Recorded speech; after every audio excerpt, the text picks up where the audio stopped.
네, 다 같이 우리 하이델베르 요리문답 살피도록 하겠습니다. 먼저 우리 말씀 한 구절 보겠습니다. 출애굽기 20장 7절 말씀 한 구절 한 몫을 읽도록 하겠습니다. 출애굽기 20장 7절입니다. 같이 읽습니다. 너는 너의 하나님 여호와 이름을 망령되이 일컫지 말라. 나 여호와는 나의 이름을 망령되이 일컫는 자를 죄 없다 하지 아니하리라. 아멘. 오늘 나눌 요리문답 내용은 99문입니다. 36주일 99문 100문 함께 보겠습니다. 326페이지입니다. 우리 문답합니다. 99문 제3계명에서 하나님께서 원하시는 것은 무엇입니까? 우리가 저주나 거짓 맹세 또는 불필요한 서약으로 하나님의 이름을 욕되게 하거나 잘못 사용하지 않는 것이며, 더 나아가 침묵하는 방관자가 되어 그러한 두려운 죄에 참여하지 않는 것입니다. 오히려 하나님의 거룩한 이름을 두려워하고 존경하는 마음으로만 사용하여 우리가 하나님을 바르게 고백하고 부르며 우리의 모든 말과 행실에서 그분이 영광을 얻도록 하는 것입니다. 백문, 맹세나 저주로 하나님의 이름을 욕되게 하는 것은 그들이 할 수 있는 대로 그러한 죄를 막거나 금하지 못한 사람에게까지 하나님께서 진노하실 정도로 중대한 죄입니까? 진실로 그렇습니다. 하나님의 이름을 욕되게 하는 것보다 더 크고 하나님을 진노케 하는 것은 없습니다. 따라서 하나님께서는 이 죄를 사형으로 벌하라 명하셨습니다. 오늘부터 몇 주간 하이델베르 요리문답을 통해서 십계명에 기록된 세 번째 계명, 제3계명에 대해서 함께 공부해 보도록 하겠습니다. 자, 교회를 다니거나 다니지 못한 분이라고 하더라도 제3계명을 들어보지 못한 분은 없겠지요. 더군다나 우리처럼 개혁교회 성도이고 또 매 주일마다 예배 시간에 십계명 선포하는 시간이 있어서 늘 십계명을 듣는 일이 익숙한 우리에게 있어서는 3계명을 모른다고 할 사람은 없겠습니다. 자, 그런데 우리가 십계명을 배우면서 한 가지 깨달아가고 있는 역설적인 교훈이 있습니다. 그건 뭐냐면 십계명은 우리에게 너무나 익숙한 줄 알고 있는데 배우면 배울수록 모르는 게 많다, 잘 모르는 부분도 있더라 하는 것입니다.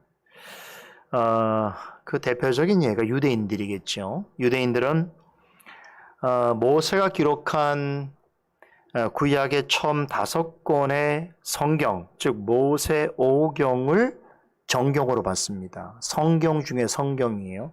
다른 성경은 모세 5경에 비해서 보면 조금 뒤떨어집니다. 모세 5경이 최고의 성경이라고 그들은 봤습니다. 자, 이 말은 모세 5경의 핵심되는 내용 중에 한 가지가 십계명일 수밖에 없겠지요.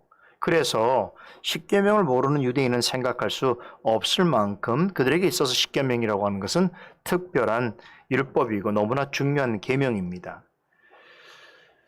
자, 그렇다고 한다면 역사상 유대인보다 십계명을 잘 이해하는 민족은 없어야 하는 것이겠죠. 다르게 말하면 모든 민족 가운데 유대인의 십계명을 가장 잘 이해한 사람들이라고 봐야 하는 것이겠죠.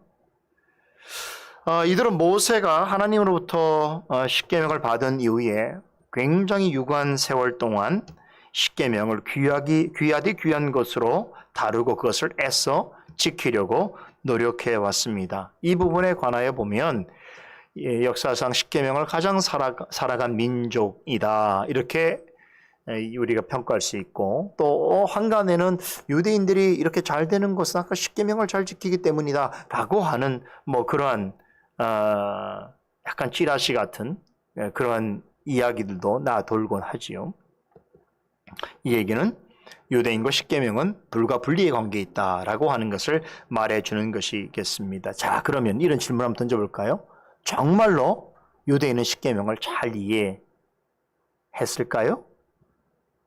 과거의 유대인도 그렇고 지금의 유대인도 정말로 십계명을 아주 잘 이해했다라고 말할 수 있을까요? 저는 그렇지 않다라고 생각합니다. 그 이유는 성경에 기록된 이스라엘의 역사와 또 그 후에 진행되었던 유대인의 역사를 보게 되면 어떻습니까?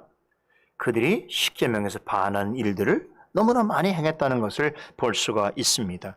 구약시대와 신약시대를 통틀어서 유대인들이 지은 가장 큰 죄를 이야기하자면 우상숭배와 율법주의라고 하는 죄악입니다.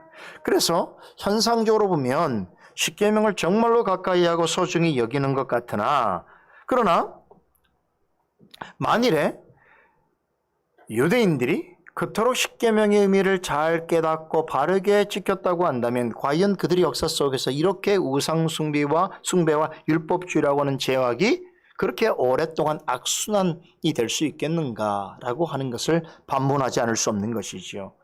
자, 여러분 멀리 잘 보세요.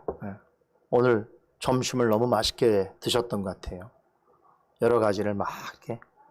저는 비빔밥이 우리 남자들은 반성해야 돼요. 내가 집사람한테 비빔밥 먹고 여보 앞으로 계속 비빔밥 하면 안 돼? 참 쉬운 것 같은데 죄송합니다. 큰일 날 말을 했어요. 그냥 한 그릇에 다 담아서 이렇게 비비니까 비벼먹으니까 저는 쉬운 거라고 생각해요. 우리 집사람이 절대 그렇지 않다고 또 다짐시키듯이 저한테 얘기를 해서 그렇구나 그랬는데요. 여하튼 점심을 매우 맛있게 잘 먹었습니다. 맛있게 먹는 후유증이 이 시간에 나타나게 되는. 그래서 가끔 내가 이 오후에 있으면은 내가 뭐 하는 사람인가. 점심 맛있게 먹고 이제 편안하게 앉아서 참 오후를 즐기려는 성도님들을 괴롭게 하는 사람인가. 내가 뭐 하려고 깨우는 사람인가. 이런 생각을 갖습니다. 유튜브에 올릴 때 이 부분 잘라주세요. 우리 교회 또 그런 줄 알고 아니에요. 또 어떤 분들 보면 절대로 그렇지 않습니다. 한두 분이 그래서 그런 거예요 지금. 옆에 찔러주세요. 자, 지금 십계명이 유대인들하고 매우 가깝다는 말씀을 드리는데 그런데 그렇다면 유대인들에게서 십계명은 너무나 잘 알아야 되는 건데 과연 그러냐라는 걸 지금 묻는 거지요. 자, 우리 예수님의 시대로 한번 거슬러 올라가 볼까요? 예수님 공생의 시대 때 예수님께서 가장 격렬하게 비난하고 정죄했던 사람들이 누굽니까? 바리새인과 사두개인과 서기관입니다. 이들은 자칭 타칭 모세율법의 전문가들이죠. 백성들에게 십계명과 율법을 가르치고 교훈하는 일을 하고 또 그것으로 나라를 통치하는 역할을 했던 지도자들입니다. 그런데 예수님께서 그들을 향해서 뭐라고 말씀하셨죠? 이놈의 독사의 자식들아 회칠한 무덤 같으니라고 하는 예수님께서 정말 진노의 책망을 퍼부으셨습니다. 자, 공적으로 보자면 모세율법을 가르치는 임무를 맡았고 또 그것을 가르치는 것을 스스로 좋아하고 그렇죠? 그리고 많은 사람들에게 율법 선생이라고 칭함을 얻는 그들에게 예수님께서 뭐라고 하셨냐면 너희는 장차 올 하나님의 심판을 결단코 피할 수 없느니라 이렇게 말씀하셨어요. 이보다 더 무서운 진노가 어디 있습니까? 그렇죠? 어떻게 하더라도 너희들은 하나님의 진노를 피할 방도가 없다라고 말씀하셨던 것이지요. 여러분, 이런 이스라엘 역사 속에서도 우리가 알 수 있듯이 지난 수백 년 동안 이스라엘의 그 율법 선생들에 의해서 모세 율법은 많은 부분이 변질되고 왜곡되었지요. 바로 이것을 예수님께서 오셔서 율법 스승이라고 하는 자들과의 대화와 변론과 논쟁을 통해서 그들이 가르친 율법에 대한, 즉 십계명에 대한 잘못된 이해를 바로 잡으시고 참된 의미를 드러내 주시기도 하셨던 것이지요. 자, 그런데도 안타깝게도 오늘날 정통 유대인들, 오늘 현대시대에 살고 있는 유대인들도요, 성경시대 유대인들과 크게 달라진 것이 별로 없습니다. 자, 그들은 하나님께서 십계명을 통해서 요구하시는 그런 교훈의 귀를 기울이기보다는 유대인들이 스스로 만든 어떤 신앙 전통 규례들에 더 무게를 더합니다. 이 같은 모습은 십계명을 하나님께서 주신 완전한 계시이며 또한 영원한 도덕법으로서 그들은 받아들이지 못하고 있다는 것에 대한 방증이기도 하고요. 나아가서 여전히 십계명을 잘못 이해하고 있다라고 하는 것을 나타내는 것입니다. 자, 오늘 제가 삼계명에 대해서 여러분들에게 이제 해설하는 이 첫 시간에 먼저 이런 말씀을 전해드리는 이유가 있습니다. 자, 서두에 말씀드린 것처럼 우리가 교회를 다니든 안 다니든 간에 삼계명을 들어본 적이 없다고 하는 사람은 찾아보기가 어려운 것인데, 그런데 하나님이 삼계명을 통해서 무엇을 요구하시는지를 아주 정확하게 이해하려 하고, 또 그런 바른 가르침을 이해를 바탕으로 해서 삼계명의 가르침을 생활 속에서 부단히 실천하고 적용하는 사람들을 여러분 어떻습니까? 많습니까? 제 목회 경험으로 볼 때는 바른 말씀과 바른 교리의 터 위에 서 있는 교회에 속해 있는 성도들, 즉 개혁교회 성도들 외에는 교회를 다녀도 삼계명에 관해서 그렇게 신중하게 생각하고 이 말씀을 자기 삶에 적용하려고 하는 사람을 찾기가 매우 어렵다는 것이. 자, 그렇다면 이제 우리 자신에게 한번 물어보도록 하십시다. 나는 삼계명을 잘 알고 있는가? 목사님, 삼계명 모르는 사람이 어디 있습니까? 다시 묻고 싶은 거예요. 정말로 여러분은 삼계명을 잘 알고 있는가? 자, 그러면 여러분이 삼계명을 잘 알고 있는지 아닌지를 객관적으로 평가할 수 있는 한 가지 리스트가 있어요. 리트머스가 있어요. 다시 말하면 어떤 기준점이 있다는 거예요. 그게 뭐냐면 이겁니다. 간단한데요. 여러분이 삼계명을 듣거나 읽을 때에 두려움을 가져본 적이 있는가 하는 것입니다. 만일에 그런 경험이 있다고 한다면 최소한 삼계명의 가르침을 존중하는 태도를 지니고 있는 것이고, 나는 그렇게 오랫동안 십계명을 들었지만 삼계명을 나는 읽고 있지만 여전히 나는 그런 경험이 없다. 한 번도 삼계명을 읽으면서 두려움을 가져본 적이 없다 그러면 제가 볼 때는 삼계명을 진짜로 잘 아는 건 아니에요.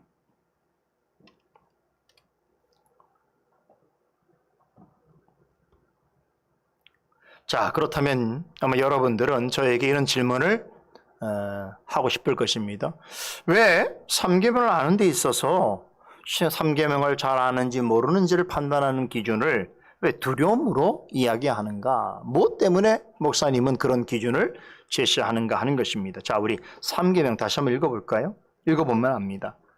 자, 한번 읽어봅시다. 너는 너의 하나님 여호와의 이름을 망령되이 일컫지 말라. 나 여호와는 나의 이름을 망령되이 일컫는 자를 죄 없다 하지 아니하리라 라고 말씀하세요. 자, 우리가 살면서 평생 하나님의 이름을 얼마나 많이 부르고 삽니까? 그렇지요? 그런데 하나님께서 뭐라고 하시냐면 이 계명을 통해서 너는 하나님 여호와의 이름을 망령되이 일컫지 말라고 하시면서, 여기서 일컫지 말라고 하는 말은 부르지 말라는 얘기예요. 일컫지 말라는 얘기는 부르지 말라는 거예요. 여러분, 하나님을 믿는 사람이 하나님의 이름을 부르지 않는 사람이 있습니까? 하나님의 이름을 부르지 않고 살 수 있습니까? 하지만 만일에 하나님의 이름을 망령되이 부른다면 그것은 하나님 앞에서 참으로 중한 죄가 될 뿐만 아니라 하나님께서 그 죄를 없이 해주지 아니하시겠다고 말씀하고 있단 말이에요. 어떤 죄 중에서도 하나님의 이름을 망령되이 일컫는 부르는 그 죄에 대해서는 그 죄를 없이 하지 않겠다, 없다고 하지 않겠다라고 하나님께서 분명히 말씀하셨단 말이에요. 이 말은 하나님의 이름을 망령되이 부르는 죄는 굉장히 심각한 죄라는 거예요. 그러면 오늘 백문에 보세요. 백문의 답변에도 뭐라고 그랬습니까? 하나님의 이름을 욕되게 하는 것보다 더 크고 하나님을 진노케 하는 것은 없습니다. 따라서 하나님께서는 이 죄를 뭐라고 벌한다고요? 사형으로 벌하라고 말씀하셨다는 것이지요. 그러면 여러분 또 이런 질문을 하게 될 수밖에 없죠. 그럼 우리는 그동안 살아가면서 하나님의 이름을 망령되이 일컫거나 부른 적이 한 번도 없는가? 있는가 없는가? 뭐 전혀 없다고 하는 사람은 마음에 평안이 있을 수 있겠습니다만 있는지 없는지는 모르겠고 또 있는 것 같다라고 생각하는 사람은 두려움을 가질 수밖에 없는 것이지요. 자, 이런 물음에 정확하게 답변하기 위해서는 다음의 두 가지 질문에 대해서 바른 답변을 가져야 됩니다. 첫째는 하나님은 왜 당신의 이름을 부르는 것을 이토록 중요하게 여기시는가 하는 것이고요. 둘째는 그렇다면 하나님의 이름을 망령되이 부른다는 것은 대체 무엇인가 하는 것입니다. 자, 그런데 이 두 가지 질문은 지금부터 우리가 논의할 내용을 잘 이해하면 이해가 되는 거예요. 3계명을 바르게 이해하기 위해서는 우선 이 두 가지 물음이 해소되어야 되는데, 그런 이후에야 3계명과 관련해서 우리가 하나님의 이름을 어떻게 부를 수 있는가, 혹은 하나님의 이름을 어떻게 예배할 것인가라고 하는 실천적인 그러한 물음에 답변할 수 있습니다. 자, 그렇다면 오늘 3계명에서 우리가 배울 것은 뭐냐면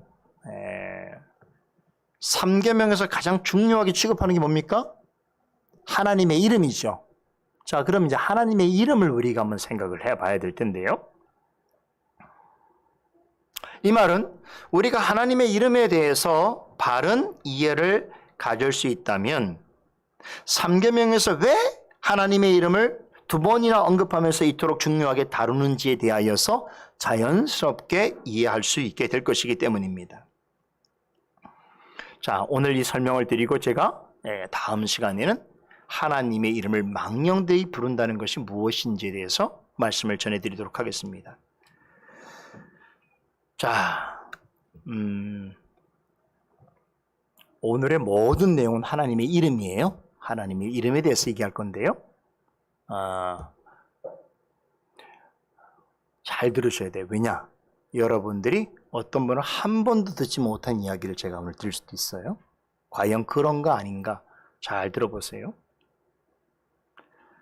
중세신학자 토마스 아퀴나스는 이렇게 말했습니다.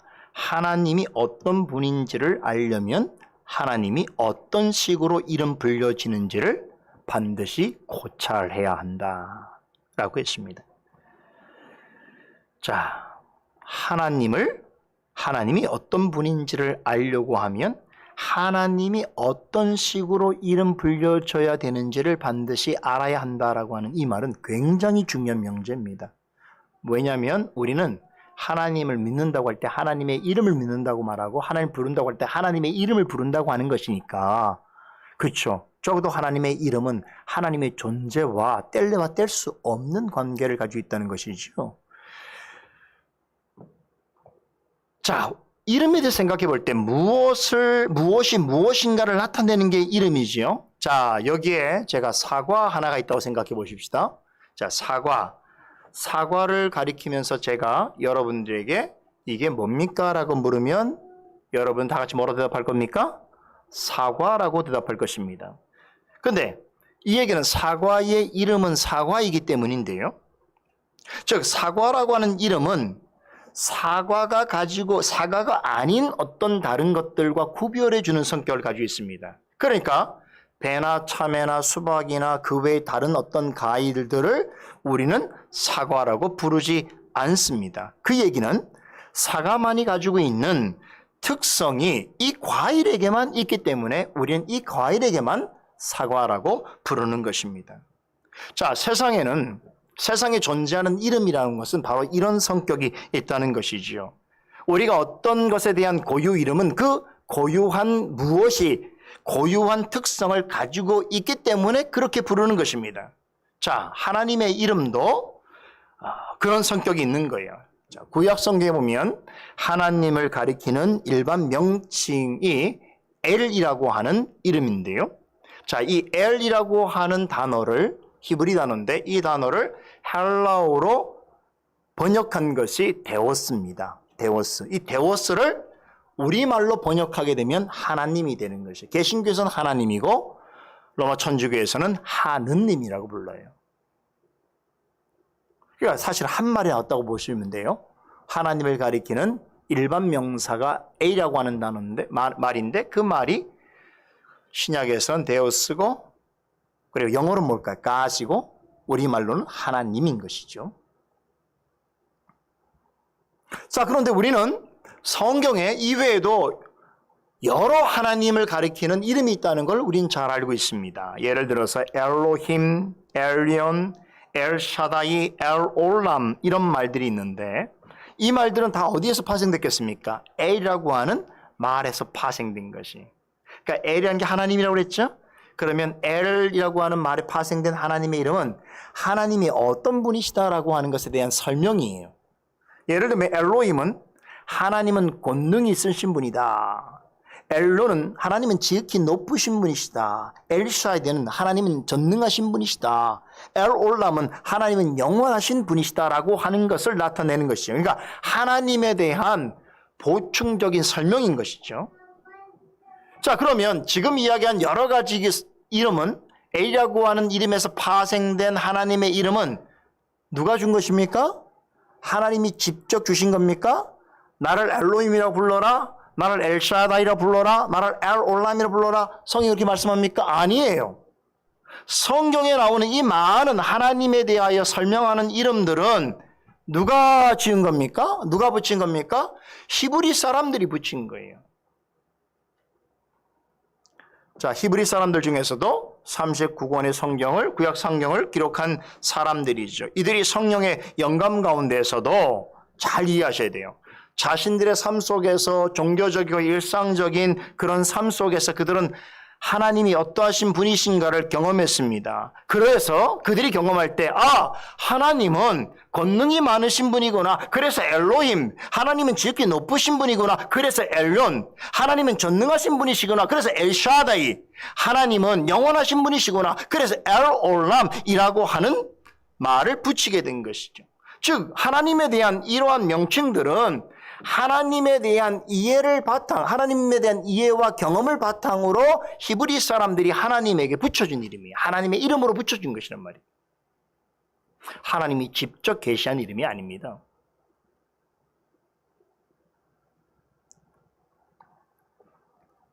물론 성령의 감동으로 하나님이 어떤 분인가에 대하여서 경험하고 깨달은 자들이기 때문에 그들이 하나님에게 이러저러한 이름들을 붙여줄 수 있었던 것이고 그것은 정당한 것이지요. 그런데 한 가지 놀라운 사실은 구약성을 잘 보면 하나님께서 어느 시기에 자신의 이름에 대하여 직접적으로 밝히시 전까지는 당신의 이름에 대하여 밝히기를 꺼려 하셨다는 거예요. 이게 굉장히 중요한 사실이에요. 예컨대 창세기 32장에 보면 여러분 야곱 나오죠. 야곱이 야복 강가에서 밤새도록 하나님이 보내신 선사와 씨름을 하게 되죠. 그러면서 새 이름을 얻게 돼요. 이스라엘이라고 하는 이름을 얻은 이후에 천사가 막 떠나려고 하니까 천사를 부여잡고 당신의 이름을 가르쳐 주소서로 간청합니다. 그럴 때 천사가 뭐라고 답변하냐면 어찌하여 내 이름을 묻느냐라고 반문합니다. 그러면서 그 천사는 자신의 이름도 그리고 자신을 보내신 하나님의 이름도 알려주지 않습니다. 자, 한 장면만 더 소개하면 출애기 3장의 그 유명한 모세가 광야에서 타지 않는 뜰기나무로 형상으로 나타나신 하나님의 음성을 듣게 되죠. 그런데 그때에 먼저 하나님께서는 그에게 찾아오셔서 뭐라고 자신을 소개하시는가 하면 나는 내 조상의 하나님이니 아브라함의 하나님, 이삭의 하나님, 야곱의 하나님이라고 말씀하십니다. 여러분 이게 하나님의 이름입니까? 아니에요. 하나님은 자신의 이름에 관하여서는 정작 계시하지 않으면서 누구누구의 하나님이다. 여기서 말하는 엘로힘이라고 하는 건 아까 말씀드린 것처럼 사람이 붙인 말이에요. 하나님께서 자신의 이름을 뭐라고 말씀하시는지 우리는 아무도 알 수 없어요. 자, 이 일이 있은 후에 모세가 이제 너무 당황스러운 거죠. 하나님 분명히 자신에게 찾아오셔서 과거로 자기 조상의 하나님이라고 하시면서 애굽에서 신음하는 백성들의 소리를 듣고 내가 그들을 구원하려고 한다고 너를 통하여 구원하려고 한다고 하니 모세는 이제 80살이 다 돼서 노구가 된 그가 어찌 큰 일을 감당할 수 있겠습니까? 그래서 하나님께 계속 이것저것 얘기하다가 결국엔 뭐라고 얘기합니까? 그러면 제가 그 백성들이 가서 그 백성들이 나를 보내신 이가 누구냐고 한다면 제가 뭐라고 이야기해야 됩니까? 라고 묻게 되지요. 그때에 그 유명한 나는 스스로 있는 자니라 라고 하는 답변을 하셨습니다. 여러분도 잘 아시는 것처럼 우리가 여호와 혹은 어떤 성경에는 야훼라고 번역을 하는데요. 같은 말이에요. 이렇게 번역된 이 말은 우리가 소위 하나님의 이름으로 알고 있는 나는 스스로 있는 자라고 하는 말에서 유래가 된 것입니다. 히브리어로 에쉐르, 아쉐르, 예흐게, 아쉐르, 예흐게라고 하는 말인데요. 나는 스스로 있는 자니라 라고 하는 말은 이 문장을 우리말로 번역한 것입니다. 하나님께서 자신에 대해서 이렇게 소개해 주시기 전까지는 당신의 이름을 스스로 밝히신 적이 없습니다. 그 때문에 훗날에 이사야 선자는 이사야서 45장 15절에 보면 하나님을 뭐라고 표현하냐면 하나님은 스스로 숨어 계신 분이시다. 하나님은 숨어 계시는 하나님이다라고 부르기도 했습니다. 자, 그럼 우리는 이런 질문이 필요하겠죠. 왜 하나님께서는 자신의 이름을 당당히 드러내시기를 꺼려 하셨던 것일까요? 물론 성경에는 이에 대한 명확한 답변을 찾을 수 없습니다. 하지만 성경에서 가르치는 하나님이 어떤 분이신가를 잘 이해한다면 그 이유를 이해할 수 있습니다. 자, 그래서 지금부터 제가 전해드리는 말씀은 어떤 분에게는 매우 낯선 이야기가 될 것이고 심지어는 한 번도 듣지 못한 매우 충격적인 얘기가 될 수 있어요. 아, 요즘 이렇게 자극적인 얘기를 해야 되나요? 자, 잘 들으셔요. 하나님의 이름에 관한 이야기를 한데 여러분이 못 들은 이야기일 수도 있어요. 자, 여러분, 하나님의 이름이 무엇이지요? 그러면 우리는 하나님입니다. 이렇게 답을 하게 되겠지요. 그런데 우리가 말하는 하나님이라고 하는 이 명칭, 우리 한국말로 말하는 하나님의 명칭은 실제로 하나님이 주신 고유한 이름은 아니지요. 그렇죠. 우리가 사람들이 이렇게 만들어 쓴 것이지요.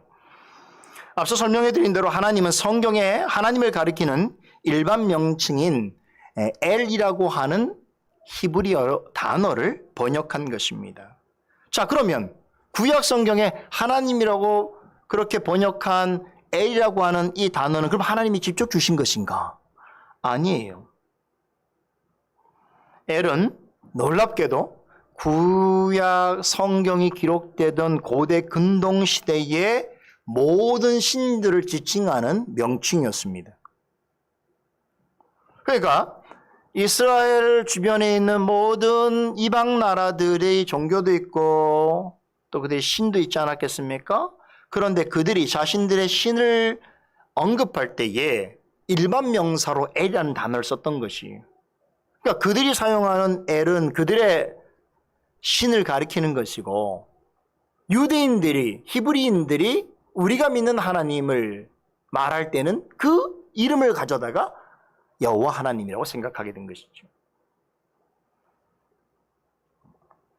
자, 이 말을 영어로 번역하면 갓이 됩니다.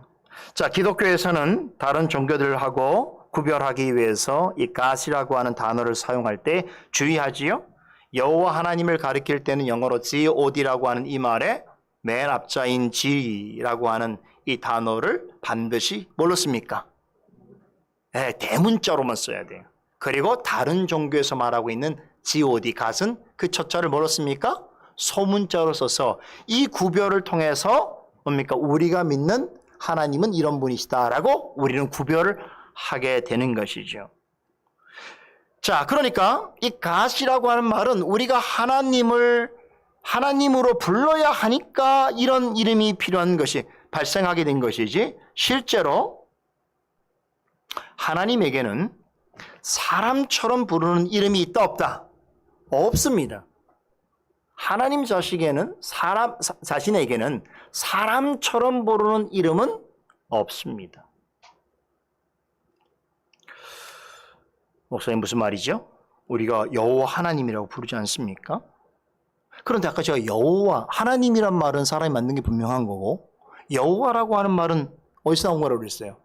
모세가 가르쳐 주실 때 나는 스스로 있는 자니라고 하는 이 말씀의 표현의 히브리적 표현, 즉 예흐의 아쉐로 예흐야라고 하는 말, 그렇죠.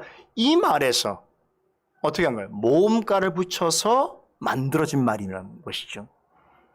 다시 말하면 우리가 여호와 혹은 야훼라고 하는 말도 하나님께서 계시해 주신 하나님에 관한 정확한 이름이 아니고 그 예흐의 아쉐로 예흐야라고 하는 단어에서 추론하여서 붙인 하나님의 이름인 것이에요. 자, 그러면 정말 궁금한 점이 있습니다. 하나님께서 직접 알려주신 하나님의 정확한 이름은 없나요? 하나님의 이름은 정확하게 뭐지요? 묻겠지요? 그러나 앞서 말씀드렸던 것처럼 구약의 족장들이 하나님의 이름을 물었을 때도 하나님은 당신의 이름에 관하여서 답하지 않았을 뿐만 아니라 스스로 알리지 않으셨습니다. 그렇게 하시다가 처음으로 모세에게 당신에 관하여서 나는 스스로 있는 자니라라고 답하셨을 뿐인데, 그래서 후대에 바로 이 문장에서 히브리 네 철자 이름의 모음 음가를 붙여서 하나님을 가리켜 여호와 혹은 야훼라고 부르게 되었던 것입니다. 자, 이쯤 되면 우리가 진짜로 궁금한 것이 있겠지요? 뭡니까? 그럼 왜 하나님은 진짜 이름을 가르치지 않으셨는가라는 거예요.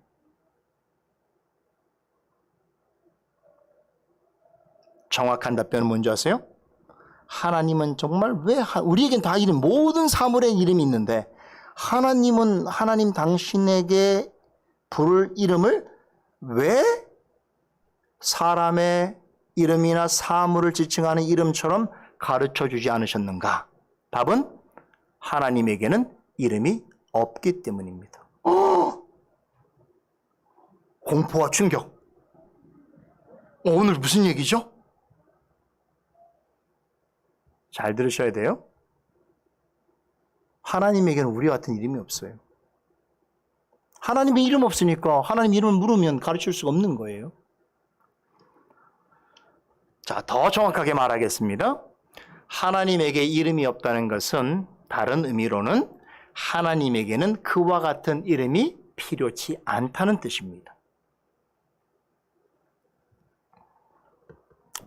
더 잘 들으셔야 됩니다. 자, 이름이라고 하는 것은 어떤 것이 그것이게끔 하는 본질이 이미 규정되어 있습니다. 다시 사과 예를 들어보지요. 우리가 사과를 보고 사과라고 부를 때는 사과만이 가지고 있는 특성이 그 사과에게 이미 규정되어 있기 때문에 그렇습니다. 그래서 우리가 꽃이나 나무나 책상이나 동물을 보고 사과라고 부르지 않는 것이지요. 세상에는 셀 수 없이 많은 과일이 있지만 사과만 사과라고 부르는 것입니다. 왜 그렇습니까? 사과라고 하는 이름하는 것에는 사과만이 가지고 있는 특성이 있기 때문에 그렇습니다. 그렇기 때문에 모든 과일 중에서 사과가 되는 것이고 사과라고 불리워지는 것이지요. 그런데 이렇게 무엇이 이름을 가지고 있다는 것은 다른 의미로는 그것이 가지고 있는 본질과 특성에 의해서 규정되고 한정되어진다는 의미를 가지고 있는 것입니다. 즉, 우리가 사과를 사과라고 부르는 순간 그 사과는 다른 과일들과 구별되는 것이, 다른 과일일 수가 없는 것이, 다른 과일들을 포함시킬 수가 없는 것이지요. 사과라고 하는 이름 자체가 사과가 갖고 있는 사과만의 독특한 본질과 특성을 나타내는 동시에 다른 과일일 수 없다는 성격을 드러내는 것입니다. 이 말은 사과 밖에는 사과가 아닌 과일들이 무수히 많다라고 하는 전제를 가질 수밖에 없게 되는 것이죠. 따라서 사과는 모든 과일 중에 하나가 되는 것이지 모든 과일일 수가 없습니다. 이름이라는 것이 이런 의미를 지니고 있습니다. 어떤 이름으로 불리는 순간 다른 이름을 가진 것들이 있다는 것들을 전제하는 것이고, 그 이름으로 불리는 그 순간 여러 많은 존재들 중에서 하나의 존재가 되는 것입니다. 자, 이것을 신적인 존재에게 적용해 보면 이렇습니다. 만일 하나님이 세상에 있는 어떤 이름으로 불리게 된다면 그럼 뭘 의미하는 걸까요? 다른 이름으로 불리는 신들이 있다는 것을 전제할 수밖에 없게 되는 것이죠. 다시 말하면 하나님을 어떤 이름으로 부르는 순간 하나님도 있고 하나님 밖에 신들도 무수히 많을 수 있다는 것을 인정해버리게 되는 것이지요. 자, 고대 그리스 철학자들은 그래서 이런 사유를 했습니다. 많은 신들 중에서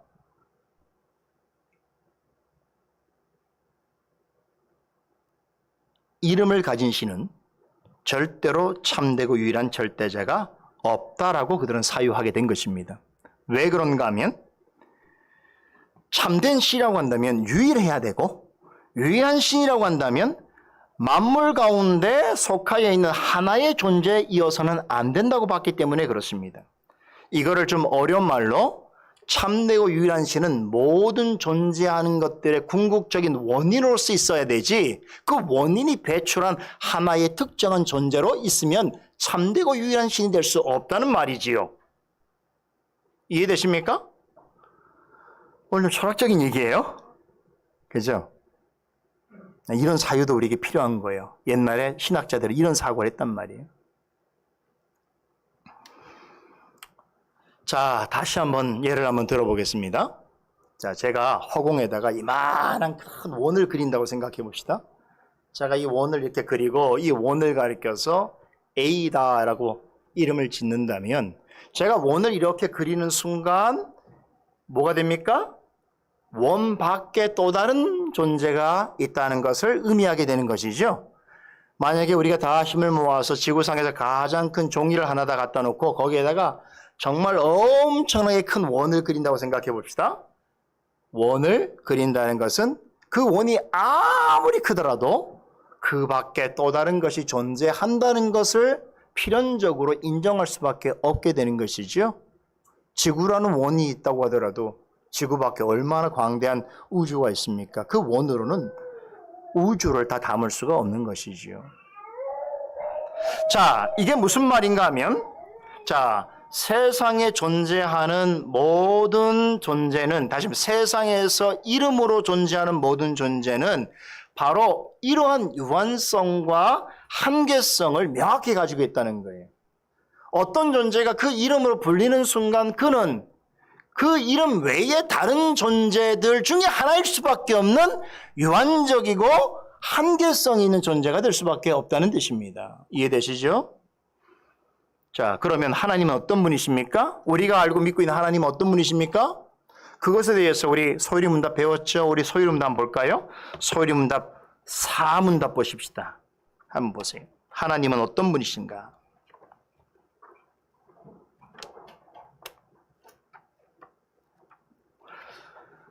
(171페이지) 문답하겠습니다. 4문. 하나님은 어떤 분이십니까? 하나님은 신이십니다. 그분의 존재와 지혜와 권능과 거룩하심과 의로우심과 선하심과 인자하심과 진실하심 어떻다고요? 무한하시며 무궁하시며 불변하십니다. 자, 하나님을 어떻게 얘기하냐면 하나님은 신이시다. 우리 옛번역 하나님은 영이시다고 그랬는데 또 같은 편이에요. 신이나 영이나 똑같은 번역, 똑같은 의미를 가지고 있는 번역인데 하나님은 어떤 분이신가 하면 존재와 지혜와 권능과 거룩하심과 의로우심과 선하심과 인자심과 진실하심에 있어서 항상 무한하시고 무궁하시고 불변하신 분이시다라는 것이죠. 여기서 무한, 무궁, 불변이라고 하는 말의 의미는 하나님은 우리가 믿고 고백하는 하나님은 어떤 것으로도 제한되거나 규정되거나 한정될 수 없는 분이시다라고 하는 것을 말하는 것입니다. 바로 이런 이유 때문에 하나님에게는 사람 같은 이름이 필요치 않은 것이에요. 세상에 있는 모든 이름은 그것이 가지고 있는 본질과 특성에 제한을 받습니다. 사과는 반드시 사과여야만 하는 것이죠.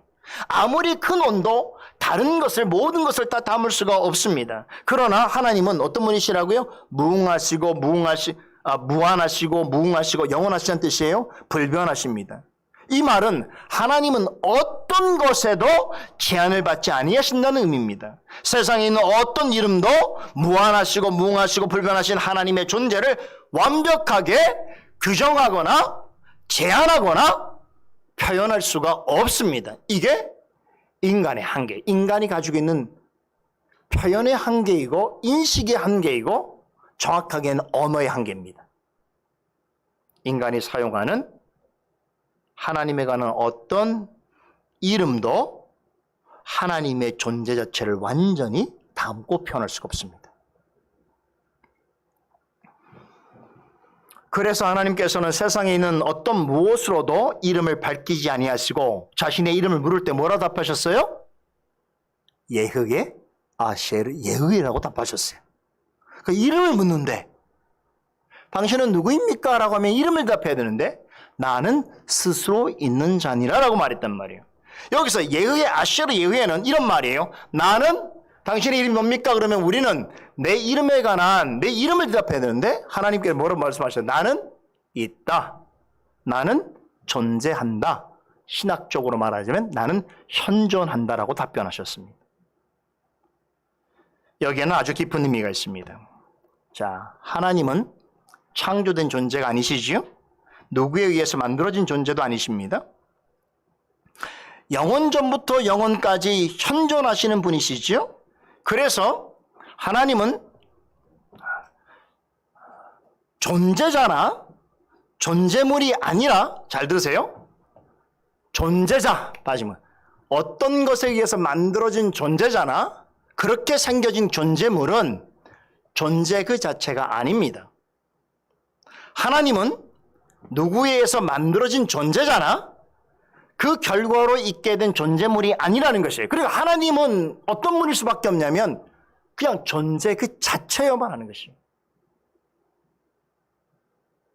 다시 말해서 어떤 무엇으로부터 유래하거나 무엇에게 의존하지 아니하시고 언제나 항상 계시는 분, 현존하시는 분으로서만 계시는 것이지요. 그래서 세상에 존재하는 모든 것들은 하나님에게서 비롯되었습니다. 존재론적으로 보면 하나님께서 창조하신 만물은 모두 하나님에 의존되어 있지요. 하나님으로부터 비롯된 만물에게는 그것이 가지고 있는 고유한 본질과 특성을 가리키는 각각의 이름들이 다 있습니다. 그래서 하나님께서 동물을 다 지으신 다음에 슈퍼컴퓨터보다 더 뛰어난 머리를 가진 아담으로 하여금, 왜 그랬습니까? 그때 죄가 인간에게 영향 끼치지 않았던 때인지라 모든 동물들 하나하나를 각각이 보면서 거기에 뭐를 지었다고 그랬어요? 이름을 규정해 줬다고 그랬잖아요. 이름. 그렇죠. 그 이름은 뭐냐면 이것은 하나님이 지으신 고유한 이것만이라는 거죠. 코끼리를 보고 사자로 말해서는 안 되는 것이죠. 그렇죠? 꽃을 보고 음식이라고 말하면 안 되잖아요. 각각이 가지고 있는 그 모든 것들이 하나님께로 비롯되었다는 것에 대한 결과적인 설명이지요. 이렇게 이름을 가진 모든 것은 하나님과 다르게 유한하고 한정된 존재입니다. 존재와 존재물은 다른 것이지요. 하나님은 무엇에 의해 조성되거나 무엇에 의존하는 존재물이 아니라 그 자체로 무한하시고 무궁하시고 불변하신 뭐라고요? 존재 그 자체이다. 그래서 하나님의 이름은 나는 나예요. 쉽게 말하면 나는 있다예요. 나는 존재하다예요.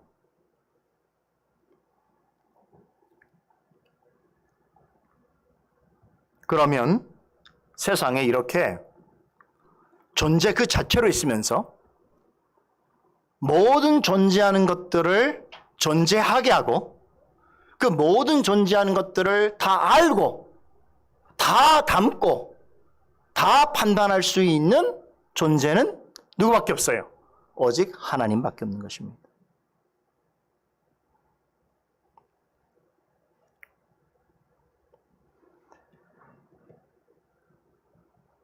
고대 그리스 철학자들은 세상에 존재하는 모든 것은 존재 그 자체로 있으면서 다른 모든 피조물들을 있게 하고 판단하는 그런 존재여만 한다고 생각했던 거예요. 좀 쉽게 설명을 하면 이런 거죠. 세상에 존재하는 모든 것, 우리 인간, 그리고 동식물 다 생각해 보세요. 존재하는 모든 것들은 사실은 어떤 존재하는 것으로부터 나온 존재죠. 부모님으로부터 나왔고 또 거슬러 올라오면 조상들이 있고 동식물도 다 가는 그 같은 거 아닙니까? 씨가 있어야 나무가 생기는 거 아니겠어요? 다 무엇을 있게 하는 존재로부터 나온 것이죠. 그러니까 존재물이에요. 근데 그 존재물이 있으려고 한다면 그 존재 자체가 있어야 되고 그 존재 자체에게 항상 의존할 수밖에 없다는 거예요. 그런데 고대 철학자들과 신학자들은 이렇게 모든 것들을 존재하게 하는 그 존재 그 자체는 그럼 어떤 존재야 하면 유한하거나 변하거나 한정된 존재이면 안 된다는 거죠. 그 자체로는 영원해야 되고 무한해야 되고 불변하는 존재야만 다른 것들을 있게 하는 듯 할 수 있다는 것이죠. 이런 사유를 하게 된 것이죠. 그래서 굳이 제가 이 시간에 고대 철학자들 이름을 다 말하지 않더라도 예를 들면 그 고대 철학자들이 가지고 있는 모든 그 관심의 궁극적 관심이 뭐냐면 이 땅에 존재하는 모든 것들을 실제로 존재하게 하는 그 존재 자체가 무엇이냐는 거죠. 궁극적인 원인이 무엇이라는 거예요. 그래서 이제 그걸 가리켜서 어떤 철학자는 만물의 궁극적 원인이라고 부르고 최고의 본질이라고 부르고 다른 것들은 움직이면서 자신은 움직이지 않는 부동의 원동자라고 부르고 그리고 일자라고 모든 것들이 시작하는 일자라고 그렇게 명칭을 갖다 붙였습니다. 그런데 여러분 이것이 문제인 거예요. 여러분 이렇게 이러한 이름을 신적 존재에게 이런 이름을 갖다 붙이는 순간 그 신적 존재는 성경에서 가르치는 하나님이 아닌 다른 존재일 수밖에 없다는 거예요. 그래서 논리적으로는 철학적으로는 반드시 어떤 모든 것들이 존재하기 위해서는 그 스스로는 무한하고 무궁하고 불변한 존재가 있어야 하겠지만 이 존재에 가르쳐서 많은 철학자들이 이러저러한 이름을 붙이는 순간 그 존재 자체는 성경에서 말하는 하나님이 아닐 수밖에 없다는 것이죠. 오늘 제가 하나님의 이름과 관련해서 좀 어려운 이야기를 했습니다. 근데 이 부분을 여러분이 한번 곰곰이 생각해 보세요. 아주 중요한 배움이 있습니다. 세상에 바닷물을 다 담을 그릇이 있을까요? 하늘 전체를 가릴 만한 천이 있을까요? 없지요. 하물며 영원전부터 영원까지 완전하고 무한하고 불변하신 하나님을 완벽하게 담을 만한 표현은 없습니다. 이게 인간의 근원적인 한계입니다. 하나님은 세상에 있는 그 무엇으로도 제한될 수 없는 분입니다. 그래서 사도 바울은 로마서 11장 36절에 이르기를 만물이 주에게서 나오고 주로 말미암고 주로 돌아감이라 라고 말씀하셨습니다. 참 귀한 말씀이죠. 모든 만물은 하나님 존재 그 자체인 하나님께로부터 시작이 되어서 그 하나님으로 말미암아 존재하고 결국 그 하나님께로 돌아가게 되는 성격이라는 것이에요. 왜냐? 그 만물은 존재 자체에게 늘 의존하여 있기 때문에 그렇단 말이죠. 세상에 어떤 이름으로 하나님을 부른다고 하더라도 그 이름으로는 하나님의 본질을 다 규정하거나 한정 지을 수 없습니다. 하나님을 의미하는 이름이 있다고 한다면 하나님은 뭘까요? 존재 그 자체입니다. 그게 하나님의 이름이에요. 하나님이 뭡니까? 그럼 하나님은 나는 있다예요. 나는 존재하다. 나는 현존하다가 하나님의 이름인 거예요. 하나님은 영원전부터 영원까지 계시고 지금도 현존해 계시기 때문입니다. 따라서 하나님에게 우리가 아는 세상의 말로 된 이름이 없이 존재 그 자체라고 하는 뜻을 가진 이름으로 불린다는 것은 보세요. 정말로 하나님이 어떠하신 분이신가에 대하여 더욱 선명하게 드러내고 가르치는 하나님의 섭리입니다. 그러니까 하나님의 이름이 우리 같은 이름이 없다는 것은 충격과 공포가 아니고 진짜 하나님이 어떤 분인지를 더 명확하게 드러내는 사실이란 말이에요. 그러니까 두려워하지 마세요.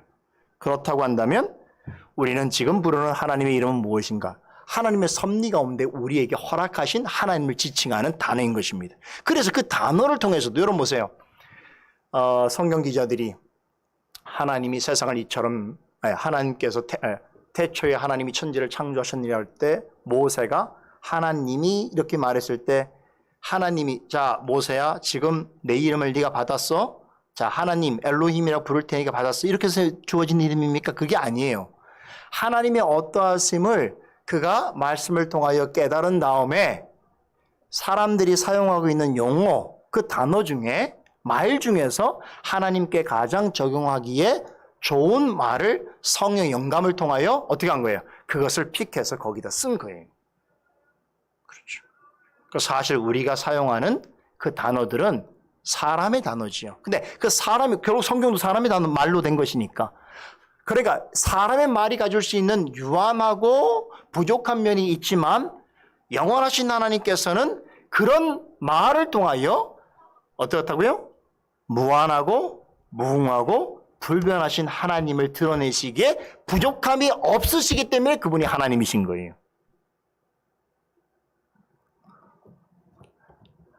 앞으로 제가 3계명에 관해서 조금 더 설명을 드리면 여러분이 하나하나 조금 더 깊이 이해하게 되실 것입니다. 오늘은 과부하 여기까지 하도록 하겠습니다. 기도하겠습니다. 하나님 은혜를 감사합니다. 이제 3계명을 배우기 시작합니다. 늘상 하나님의 이름을 부르고 살고 있는 우리들이 하나님의 이름에 대해서 좀 더 깊이 말씀을 통하여 숙고하게 하여 주시고 그리고 그 말씀 속에 하나님의 이름 속에 담겨 있는 참으로 신비롭고 놀라운 하나님의 가르침에 대하여 경청하기를 원합니다. 우리에게 깨우쳐 주시고 그러므로 우리가 하나님의 이름을 부르는 것이 얼마나 존귀하고 영광스러운 일인지를 깨달아 알아가는 주의 백성들 되게 하여 주시옵소서. 이제 모든 주일의 시간을 마치고 각자의 가정으로 일터로 돌아가게 됩니다. 성령 충만케 하여 주시고 하나님의 말씀을 통하여 듣고 배운 바들을 잘 기억하고 또 늘 하나님께 기도하면서 뜻을 구할 때에 우리에게 주신 여건들 가운데서 하나님께서 바라시는 최선의 것들을 저희들이 잘 생각하고 판단하고 결정하여서 참으로 그런 일들 통하여 하나님 계획하신 일들을 잘 드러내는 우리 모두가 되게 하여 주시옵소서. 예수 그리스도 이름으로 기도드리옵나이다. 아멘.